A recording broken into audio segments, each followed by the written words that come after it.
でクリアしてみたよ。おっすおっす。今日はサターンで発売された速攻生徒会をホンダ愛でクリアしてみたよ。この作品、昔コミックゲーメストって雑誌で連載してた作品のゲーム化なのよね。当時の売れっ子声優の名前を取ったキャラクターが出てくる格ゲーテイストの作品で、CD ドラマなんかも出ていて、当然のように名前由来の声優が担当しててすごい豪華な作品だったんよ。なんというか平成初期って感じだね。そんな平成初期に売れっ子だった声優が、未だに第一線でやってるのがなんと驚き。この子なんてまさにそうよね。最近劇場版作品にも出てたっけ。さて、作品の話は一旦置いといて、動画の内容だけど、さっきからフィニッシュに決めてるこの必殺技。このロック技は、ホンダランブ、コマンドはブリス、内容はほぼマドカゴッコロセだ。なんか面白いくらいに食らってくれるね。この技は実は説明書に書いてなくってね。そうだったんだ。自分が攻略本で知ったよ。ボン。で、こっちの技はこれはメガホンダ対空、空中版のメガホンダダイブという技もある。なんか連続で使えてない？いいとこ気づいてね。これ、技中にダイブでキャンセルできるんよ。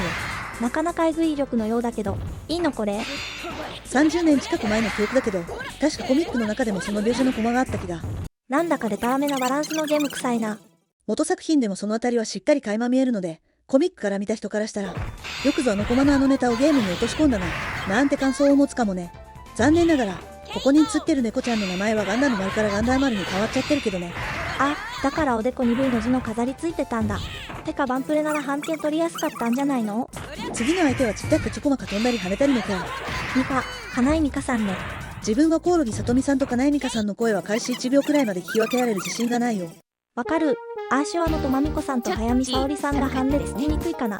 声優の話はいいとして、今度はゲームシステムの話でもしてみようかな。お、よろ。格ゲーをやり込んでた人に向けての説明としては、ほとんど格好のヴァンパイア、みたいな感じ。あたしゃ、知らんよ、それ。だろうね。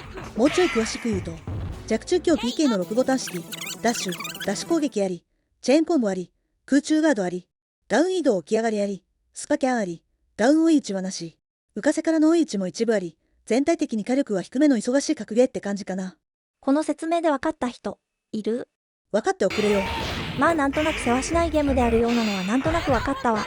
さて、そんなこんなでクリアなんだけど、あんまり難易度的には高い感じではないのかな。冒頭でも言った通り、コミックゲーメストで連載してた作品ってことで、内容自体が格ゲー前提なのよね。